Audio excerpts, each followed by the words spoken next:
Hey guys, Michael Ketchen here with another episode of the Michael Ketchen Show, joined by another Matt in the co-host chair, Matthew Ryan, Bozeman, Montana. And we're introducing another ginger to the audience today. Yeah. Because they needed two of us. He's got a little bit more up top than me. Joe Sheehan, how you doing, brother? I'm doing well. Thanks for having me. Thank you. And we're in your studio. It's Yeah. temporary traveling. Yeah, so man. Jake kind of had to threaten Joe. He's like, I got this guy coming to town. You got to do this. And no, I'm kidding. Just He put thanks a for gun to having my us. head. He It's put a fine. gun to your Yeah, head. yeah, He's yeah. kind of an asshole. You love Jake it. Bennett. Masshole. But no, I was so excited to have you both on. One, just because you might be a better version of Matt. Who knows? We'll see. He is a black belt jiu-jitsu though, so watch out. If he might get a little jealous and take you out next time we're out here. Scared of the smaller guys. You got the height on him. Yeah. You do got the size on him. I got reach, but that's about it. Yeah. They go for the knees, the short guys. And Joe, we met at the lounge, just like I met Matt over at Timberline Lounge having a cigar. Kind of hit it off a little bit. Yeah, man. And then you stood me up when I offered you a chance to get paid to come That's record. both of us. Did you do that too? Yeah, Yeah, fuck I stood you him both, up and I no show actually. for coffee. Yeah, well, his was even worse. I was going to pay him to fly him out to attend a playoff NBA game with Jeff Gain, who's been on the show, and John, world famous Farling, one of the best self-storage investors in the country. You were going to be my guest. You blew me off. You know didn't what? know we were sorry with that, did you? I did not. You blindsided me with that, but I will tell you, I was busy with something, obviously, and I can assure you whatever it was probably not very important. Yeah, I was like, hey, fuck this guy. We were you actually know, just having I don't wanna dinner. go out. Yeah, is that what it was? You two were just hanging out. No, but that was awesome. And then I come out today. I knew I'm going to go with this. I know we're still going to go there. You guys have no idea. But I'm going to start with this because this is amazing. Jake, let me know if this is on camera. Because Jake was just telling us about this, your company, Unwaffle. Unwaffle. Unwaffle. You not have Unwaffle. trouble with last names and brand Unwaffle names, and apparently. first names. I looked at it too quick. But the reason I got excited is you guys know with RFK and everything being healthy right now, everyone focus on it. My wife, who I feel like is always the core demographic for this stuff. Yep. When Jake was just talking about it to us at dinner, she lights up. She starts looking, give me that thing. Because she starts eating them before the gym. And she goes, talk to us about what you got going on here. Yeah, man. Well, it's a really cool brand. So my co-founder, Eric Walnum, has been a private chef for 20 years. He's actually from New Hampshire as well, believe it or not. He's a great man. He's a great I man. already know he's great. I haven't even met him, but I know he's a great That's man. why you two are the two hardest working guys I know, obviously. It's in the water. It is. It is. So he was cooking forever for private clients. And when he had his first kid, she was born with a dairy allergy, and he had to make some adjustments to his lifestyle. His wife had to change her diet. Yep. And so they took dairy out and started kind of coming upon some other dietary changes that they realized they needed to make. And it kind of led him to the starting point for this. And then one day he was cooking for a family of clients up in the club, the Yellowstone Club here. And they were going out for a day on the slopes and wanted something nourishing that was going to stick with them, but also wanted something hot and crispy and delicious because it's cold Montana day. You don't want something I want cold. convenience and hot and everything. Yeah. Exactly. And so he had prepared this like beautiful spread of like really healthy stuff, but everybody chose the like crappy waffle made from the whatever mix off the shelf at Costco or whatever. And that kind of got him thinking. He's like, how can I put health and nutrition forward into the waffle category, which everybody knows, as adults especially, like it's not something that you would ever choose to really eat for yourself if you were looking for sustenance. No, not at all. Yeah. And he actually had a jar of overnight oats. He pours that in the waffle maker and just made an awful mess. Just becomes a goddamn bomb. Oh, I must imagine. It was just, he had to like pick it out of there. It was just awful. But it got, it lit the spark, right? It got him thinking about how to do it. And that was, years and years ago, probably 5-6 years ago. And when he and I met, I was just coming out of a stint in the beverage industry. I had helped to start a kombucha brewery here in town called Dean's Zesty Booch. You said that too. It's kombucha. We're going to come back to that because I need to know if kombucha's, to me, it tastes weird as fuck. I don't know if it actually works or not, but I don't know. People swear by it. And you're in better shape than I am, so I'm assuming as a healthier ginger it does. But I don't know. You either I love need it to or touch hate on it. that after. But There's a lot of contrasting opinions on the efficacy of kombucha and probiotics as sort of the buzzword that pushed kombucha to the limelight. But anyway, regarding the waffles, when I came on board, I had just gotten out of this industry. Eric was a client of ours. He would come in and buy kombucha for his dinners. I was just leaving the company, and he knew I was a free agent, and so he asked me for some help, just like branding it, coming up with the name. Putting some very basic packaging together. It was like farmer's market scale, right? We were like putting a little paper label on a plastic bag with a zip tie. Like it was as infant was as that it one can of your get. early clients over there at the farmer's market? No, supporting us. What a dick. but I will give it a rep. My wife's an endurance athlete, Ironman triathlete, and both herself and the tri team that she's on here rave about them. Yeah, and that's what, dude. That's what I'm telling you. Like, I asked them like off air. I'm like, hey, you guys need a seed round yet? Like, how do I get in on this? Yeah, we're right there. Actually, we've got our whole financial model so close to done. We got a pitch deck ready to go. So we're We're ready to turn Fuck, this so thing up close this to year. done. Let's go. I know. Let's go. I know. Because I can't All wait. gas. I can't this wait. them, yeah, all gas, no brakes. What's that? You guys see that that reel that went viral with the guy from NASCAR? It's my favorite reel I've ever seen.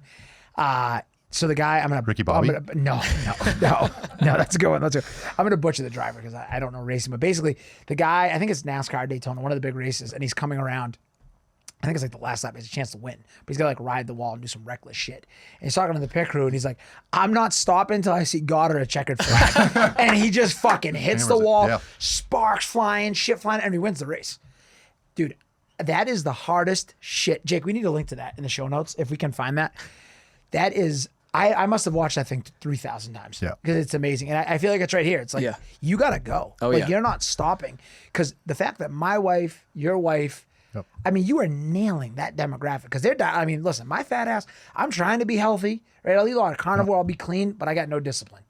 My wife is the definition of discipline. So if she gets excited, wow, buddy. Well, and got for you something too. here. Like, this is a great way to have a little bit of discipline, but still eat something that tastes good. You know, still throw butter and syrup on it, or if you want to be a little healthier, maybe it's like a jam or yogurt or something like that. I mean, you can take it so many different directions. And we look at it for our kids too. Yeah. You know, we got 3 boys. Give them, feel like it's a little sweet treat when you get We've got something an on it. 8-year-old and 2 5-year-olds, and everything that's marketed towards them is just filled with crap. Shit, You know, yeah. and we can see reactions that our kids have. There's food that we give them that we know 45 minutes later is going to be rough. Yeah. And you can just see the way they respond. Yeah. And a lot of that's on the forefront now, and these are great for that. Well, this is why, and I know we're gonna get into this, but this is like where you guys are timing that perfect. And before I jump ahead, because it is important, where can people get more order? Where are you guys sold right now? Yeah, so right now we ship everywhere in the continental U.S., the lower 48 states at eatunwaffle.com. We have a bulk box. You can kind of pick a selection of 5 boxes, or we also do these 2-packs, which are really awesome. You can like throw them in your backpack, take them on the chairlift, hiking, camping, whatever. Yep. So, and because they don't have eggs or dairy in them, they last pretty long. They'll last 3 or 4 days in a backpack at room temperature. So That's awesome. Yeah, we definitely check that out, because what I was gonna say is, I mean, you want to talk about a billion, maybe $1 trillion industry that's about to explode is this healthy movement. Oh, definitely. And I don't think people, I had on Dreamers Ranch, shout out to Dreamers Ranch a couple weeks ago, Regenerative Farm, and one of the coolest things for me since I started doing the podcast again was I had people that I haven't really talked to in years. They follow me. We knew each other, grew up, whatever. I must have had 7 or 8 people reach out and said, I had no idea about any of this. Yep. How do I get in touch with these people? What am I buying? And the tide is shifting. And you couldn't have timed this. I mean, this is that pendulum ahead of time. is full swing. I mean, how do you Like, monitor it's- as a parent? Like, I mean, everything is fucking bad. Yeah. Yeah. And even now it's like there's so much stuff that's hidden, all the stuff that you can't pronounce the word anyway. But it's like, as a family of 5, how do you balance the ability to actually feed your family clean Yep. and not have it as a full-time job? I don't know. It's Let's so ask starting this, to have you these know. pieces implemented in where I think we're all going to be pushing towards that side. I Everybody think wants so. it. Everybody knows something's wrong. Even those that aren't clued in to what we are, they know something's wrong. Yeah. Did you guys see the new news about the Girl Scout cookies? No. Oh, full I of just crap heard they this are? on Rogan's podcast with Woody Harrelson today. Yeah. They've It got was like terrible. they've just got insane levels of glyphosate Fucking in Thin them. Mints were the worst. Oh yeah, and The those Thin are Mints were those like are the best 5 ones. worst. Yeah. Thin mints in a freezer. Yeah, redheads. Yep, We love mint. You like grape soda, you like anise? You know what? I actually hate grape soda. You're not really a redhead. You're actually not really a redhead. Get this whole thing, flip the fucking table. I'm out of here, you fake bastard. Well, good. I'm glad you got the purple background. Yes, yeah, there we go. No, but because we are superheroes. We're minority, extra pain levels. That's right. But no, I just think it's going to be so big. And again, like I was starting to say, before I came on air, I've been really down this health path myself the last 2 years. My father passed 46. I'm 40 now, right? So it's always, I feel like it's always, right there. It's on that side of the horizon.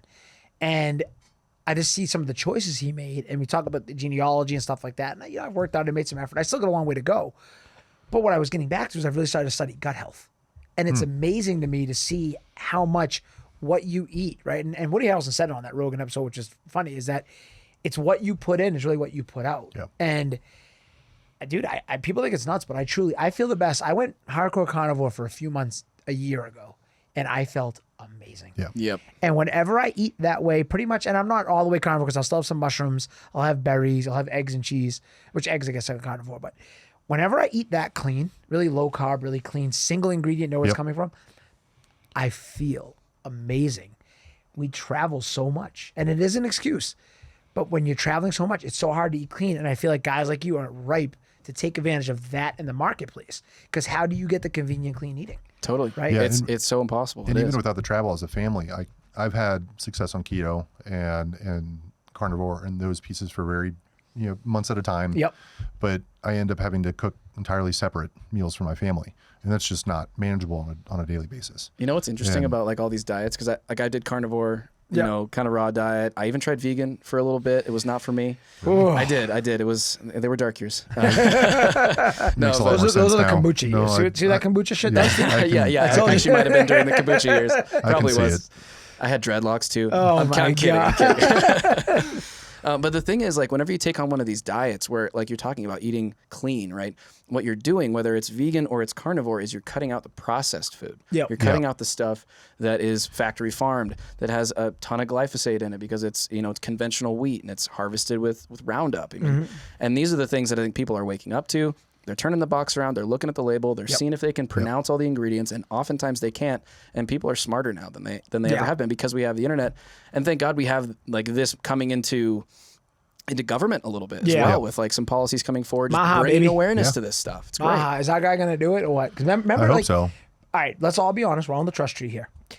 Before you heard him on Rogan for the first time, what did you think of RFK Jr.? What did you hear? What did you know? For me, it was leftist. Okay. Yeah. It was Democrat. something that was interesting, some things that he said, but at the same time, it was like, okay, I'm not overly interested because the political value. Yeah, you're leaning the other way. What about yourself? Well, I would say, I mean, the first time I heard of RFK was during COVID. Yeah. And so that was my first exposure to him, his views on the vaccines and all that stuff. Yep. And I don't know if we want to talk about this because it's we'll going get into all to this tank you fucking in the stuff. algorithms. Oh, fuck him. I don't really care. There it is. But that was it. I heard this guy speaking something that I felt like was truthful about Yeah. what was going on in the world, and was speaking out against the mandates, which cost a ton of people their jobs, and worse, injured a lot of people. And then there was like the background of like, okay, he's an environmental lawyer, he's a Kennedy, so he's like obviously a lifetime Democrat. I am not personally, but it's all right if you are, right? But that was actually an interesting turning point for me because I found myself agreeing with somebody across the party lines, right? Yeah. See, that's so fascinating to me because this is again back to the doom scrolling, why I spent too much time on it.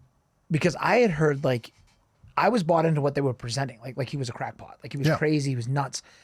And then I'm hearing him talk on Rogan, and I'm going, this guy's making a lot of sense. Oh, yeah. Like, this It guy's completely making a woke so many people up. ton of sense. Yeah. And it's right there with you, right? And what blew my mind during COVID, that's what I always go back to. I've always been, I question things, I challenge things. I definitely walk to the beat of my own drum. I've you're always ginger. been that way. Exactly, because we're super people. But what was interesting to me during COVID, my biggest takeaway was I could not believe how many people could not think for themselves. Yeah. And how quickly they comply with anything. And I was just looking for an outlet to be like, okay, I feel like a lone survivor. I mean, my lifelong best friend, he was just out visiting. And he even made a comment. He's like, dude, you were right about all that stuff. Yeah. I was like, yeah, but it's easy to say that now. I remember like I got ostracized by family. I had friends that wouldn't talk to me. I mean, I remember my wife was so embarrassed because we went to Logan Airport and I wouldn't put on the mask. Yep. And the lady at the bag shack was like, you got to put on a mask. I said, no, I don't. She goes, yes, you do. We went back and forth for about 2 minutes. And I finally said, listen, ma'am, it is not my fault that you do not know nor understand the difference between a mandate and a law. Yeah. Right? Until you know that, then we can have a conversation. I walked away. I never put the mask on. I had to put it on the flight because, again, that was different. I didn't agree with it, but they had it. Yep. Didn't have to do it in the airport. And I couldn't believe. Like, I remember feeling like, I'm like, Jesus Christ, like you feel like you're a rebel for not putting a goddamn diaper on your face. Yeah. Because I could think for myself. And that's when I found RFK, and to your point, and really to your point too, definitely left-leaning. I never really cared about that either way, but I'm a free thinker. I don't go that way. But I wouldn't say I'm a hardcore Republican. Yeah, I say I'm more of a constitutionalist. But the guy was making sense. The reason I bring that up, with everything he's doing now, I don't think people have grasped. He's taking on $1 trillion industry. Yeah. Multiple trillion-dollar industries. Yeah, that's a good way to say it. We're talking pharma, we're talking big ag. Yep. I mean, and that one probably more so than anything. Yeah. Because just talking about, let's just say glyphosate, right, which is probably like the most insidious chemical that's the most ubiquitous as well in our food supply.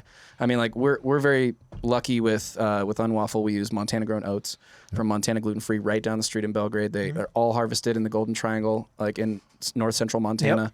And they have like a purity protocol where they test everything like just to the nines for glyphosate and for gluten. And like, That's awesome. and they care so much about the quality of their product. Like that's the only thing we would want to use.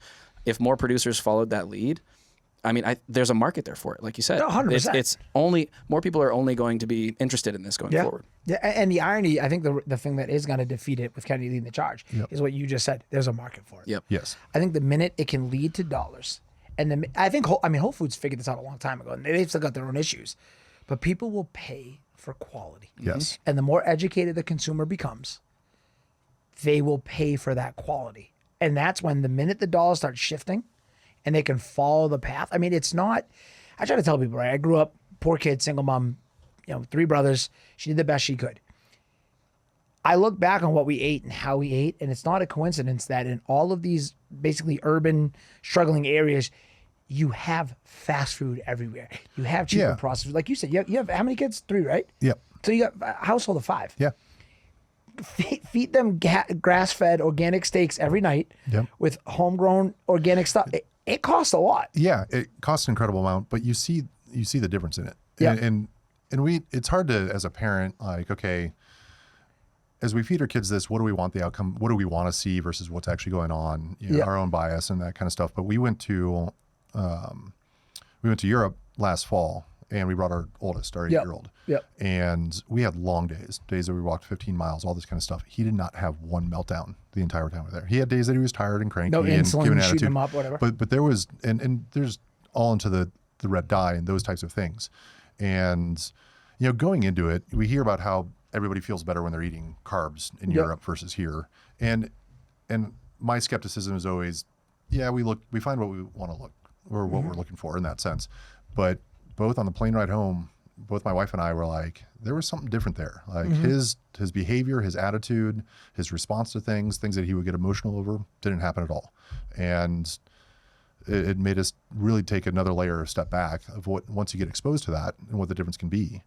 And it's mind blowing. What we've been doing as a kid that grew up in the core of the 90s. Yep. And, even though we had means as a family, we still we were eating canned green beans and, I don't remember the Stofers, boil a bag and cut it open. Matt's not going to forget that he's 20 years old. Oh yeah. He's going that way. And I would eat it today. And I want to have my Dinty more over the cold fire. My father prepared the wood fire stove. No, I think you're spot on. And that's kind of where I was going with it, where when you think about it now and you're really going to have, and this is what I don't think anyone's thinking about, you're going to have this divide between the educated consumer doing what they want and the uneducated consumer. But I think the opportunity that the MAHA movement really has, and you're right, they're taking on some massive enemies. Yep. But they're playing chess. And if a little thing he threw out there, I cannot wait to eat McDonald's fries and beef tallow again. Yep. Yeah, dude. You get a McDonald's on beef tallow and they see sales spike because they're the first ones to put that label, beef tallow fries. Yep. Well, then what happens? Boom, boom, boom, the dominoes. But you need that first chink in the armor. Yeah. Right? Steak and Shake beat him to it. Steak and Shake? Steak and Shake. Yeah, I think it's like a me? pretty limited, limited, the southeast, right? And I was Midwest. asking, I thought it was all in the the Midwest. Is Midwest. where I saw Yeah. him at. I think grew up KC, right? I crushing think, steak and shake at midnight as a high school kid. Yep. So they're rolling So out tallow to my others. kids are eating fucking healthy organic grass-fed. Double steak Give me the burger and- fucking steak and shake. Cookies and cream milkshake, Yeah, dude. cheese That's fries. With raw milk. Give me Oh, that, yeah. give me that Raw milk. doobie and some Yeah. steak and shake. Gonna go drop 16 and 10 on the hardwood over here. I'm getting the whole backstory. And there's a funny thing here too, right? Because it's like with raw milk, for example, it's Have you banned. tried raw milk? Oh, I have. Yeah, I drink it all the Do you time. feel I haven't good had about it yet. I love it. I've been such a pussy. I love haven't it. tried because I always think Yeah. I hear raw milk and I picture this chunky fucking. No, Is there no chunk to it? Do you only drink it warm? No, I refrigerate it. Okay. Yeah, because we have technology. Question? I don't know. That's what I mean, there's a lot of suspicion around raw milk, Where right? can I Because get it's some like, raw oh, milk it can go around here? bad Where can on we you. try some raw milk? we You allowed kind of to got to say? know a guy, honestly. You gotta Yeah. know a guy? You got to Yeah. know a guy. It's like a This is drug a deal. black milk Yeah. market? Kind of, yeah. It's banned everywhere except for Montana. Actually, my co-host on our podcast, Human Reaction, actually wrote the legislation to legalize it in Montana. It's actually banned? They fucked with the Amish that much?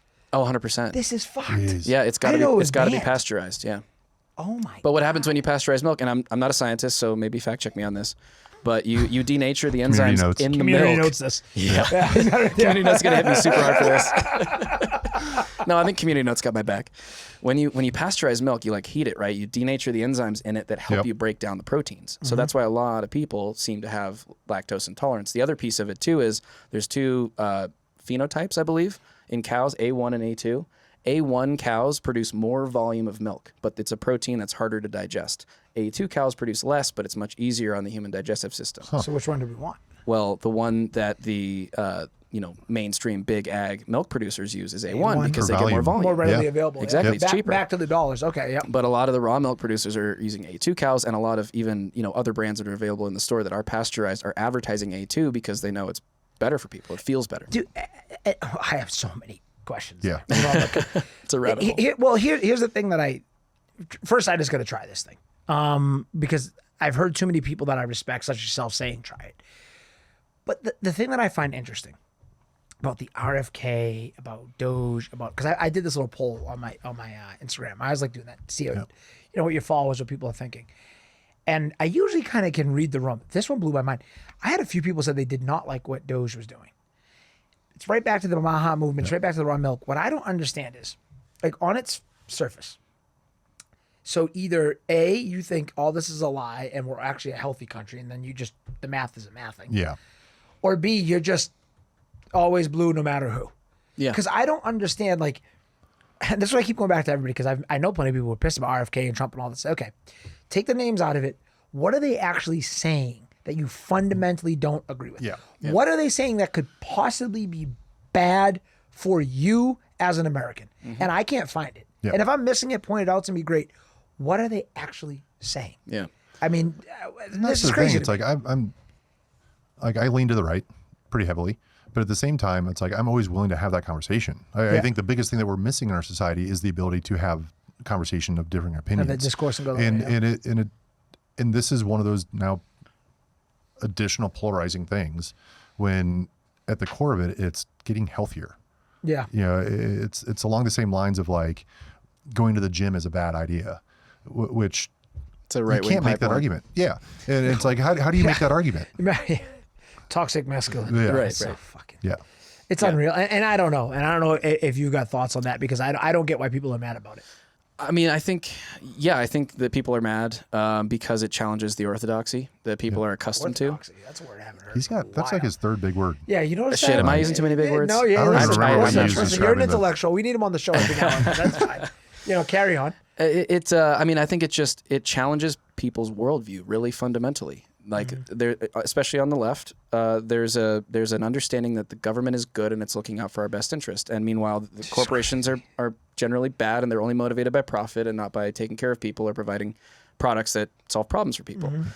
That's just the worldview. And so by chipping away at that, it's very easy, I think, within that frame to get super micro on it and look at the personal human stories of people that are losing their jobs. And I have to empathize with those people. Yep. Losing a job sucks for sure. But people in the private sector deal with that all the time. Yeah. And people in the government just don't. And so I think that a lot of the people who are on the right are looking at it and going, welcome to the world that we live in. Yeah. And maybe you should think about the fact that the average salary in America is around $66,000 a year. Yep. The average government salary is $127,000 a year, but the average private sector worker is paying the salary of the government worker. Yeah. That's an imbalance there. We can't sustain it. And there's an I saw a study. I got to go back and find it, but it basically took a heat map and separated right and left and who you felt empathy for. And on the heat map, basically it had, I think, 17 rings. Yeah. And you were at the center. Your immediate family was the first ring, and then it expanded out. And it was interesting. It showed that those that tend to fall on the conservative side, they're the highest impact on the heat map was that core center is where they felt the most empathy. And on the left, it was the outer rings. Yeah. That individuals that they don't have any contact with. Well, so there's a personality type there in that, in my opinion, in that sense too. No, that goes back to something when I was running the high school that always stood out to me. Mm-hmm. I've run into hundreds of former students at this point that thank me. I remember I was in charge of discipline. I was the guy you didn't want to see. I can see that. But For sure. but it was because I was that kid. And I'd always get these teachers. I call them heroes.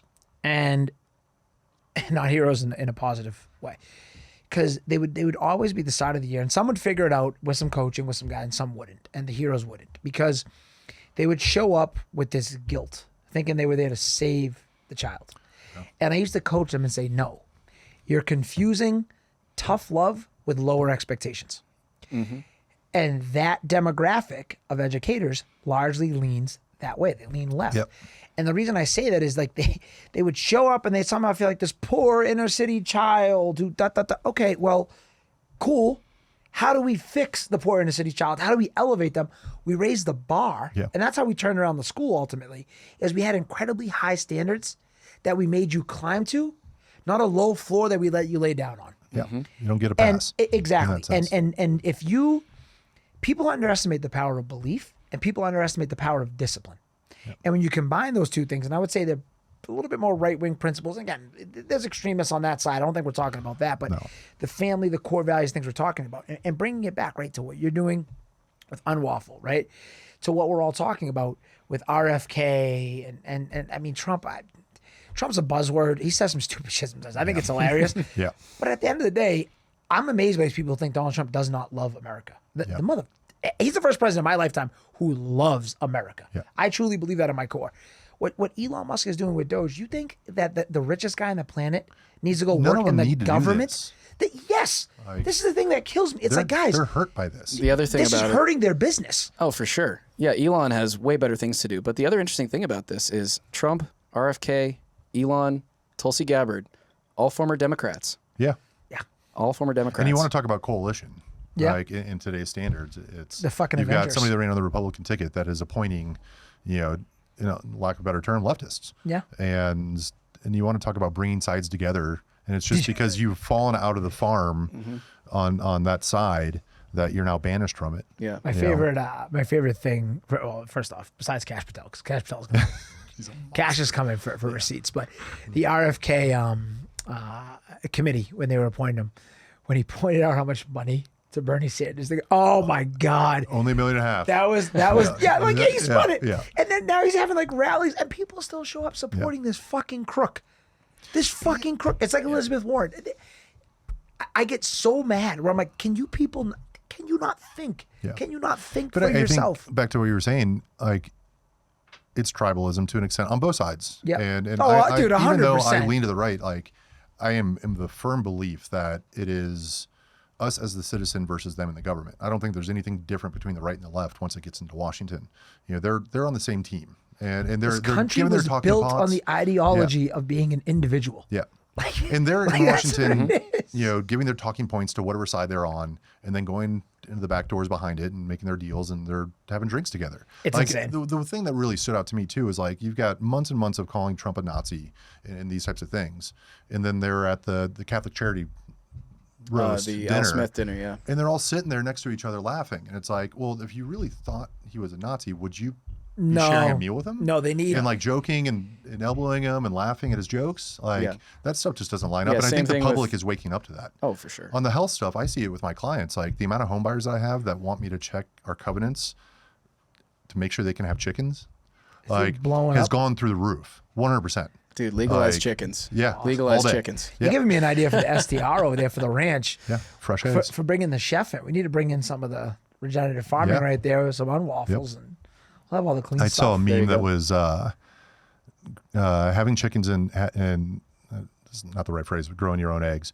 in that sense is the gateway to conspiracy theories.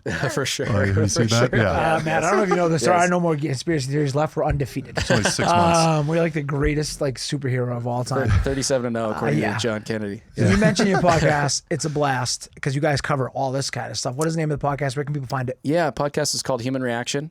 We basically just try to illuminate the news, the way narratives are spun, and give people mental models, tools to kind of decipher what they're hearing, weigh it against their own sense of what is true, and come out with somewhat of an understanding, as opposed to just kind of going along with the mono narrative, whatever that might be. That's an amazing concept.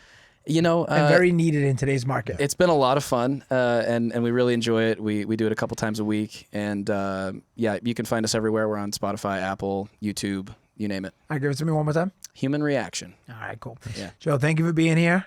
Matt Ryan, thank you for sitting in the number 3 seat. Absolutely. You did a great job. Yeah. I'm Michael Ketchen, and as always, bet on yourself.